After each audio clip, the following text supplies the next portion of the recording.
Hi guys, it's Crimson Butterfly here for Together We Are Wednesdays, and actually uploading on Wednesdays, so yay me.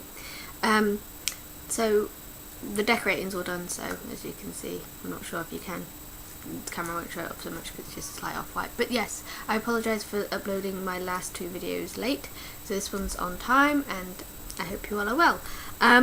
So this week is National Eating Disorder Awareness Week. And as Michelle said in her video on Monday, we decided as a team to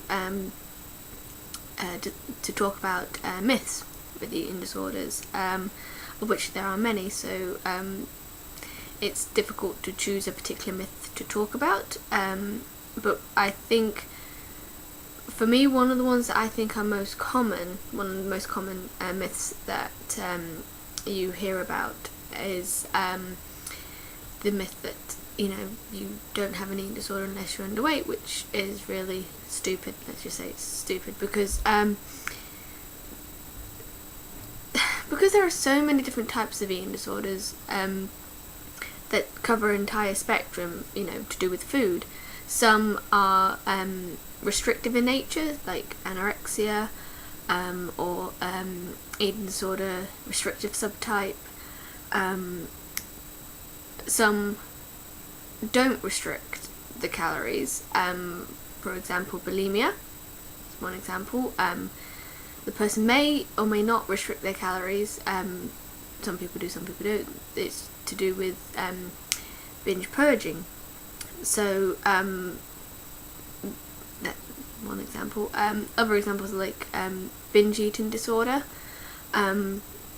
which is where someone will binge on food but not purge it up afterwards.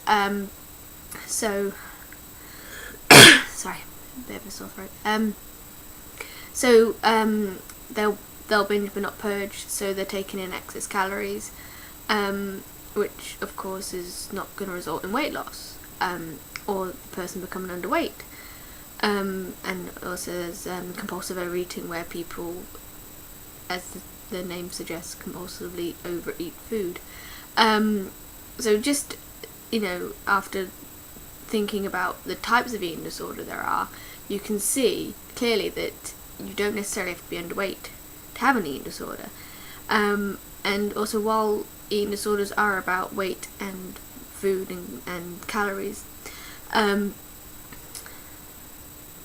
they're a lot more than just that. In a lot of respects, the food and the weight loss and the weight that a person who is suffering from an eating disorder, it's almost like a symptom of something else. It's a lot of times it's a coping mechanism. People are using food to cope, or lack of food to cope, depending on their eating disorder.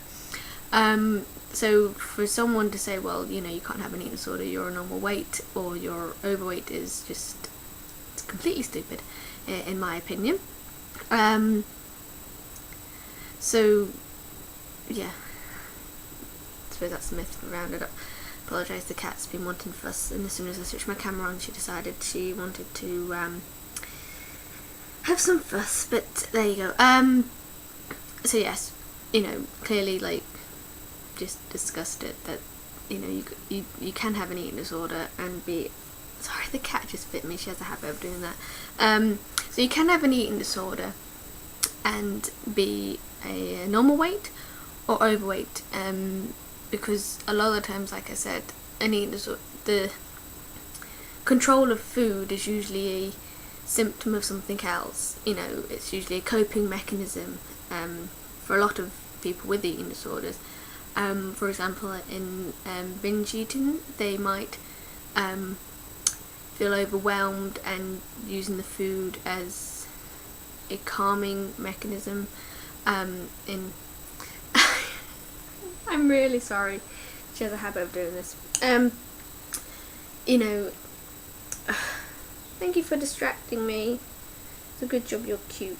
So yes, people are using food or lack of food, for example, in anorexia or eating disorder, not otherwise specified restrictive subtype.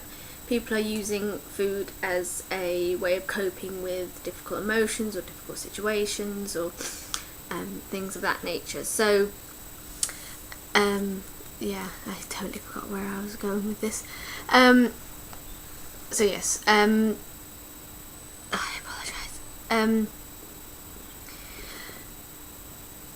So yes, basically it's a stupid myth, and I really wish people would like just, you know, think before they say, well, you know, you can't have an eating disorder, you're not underweight, because as the name suggests, eating disorder, your eating is disordered, you know, so that doesn't necessarily mean you're not eating, or you're, you know, it could mean you're overeating, but it's more of the reasons behind that.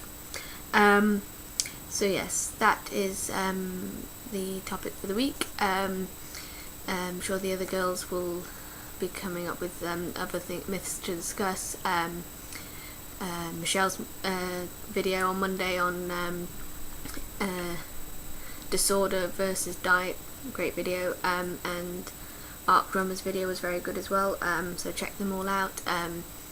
So yes, and I shall see you all next week, and hopefully I will upload my video on time next week as well. And Pepper the cat says hello as well. So yes, bye for now, see ya.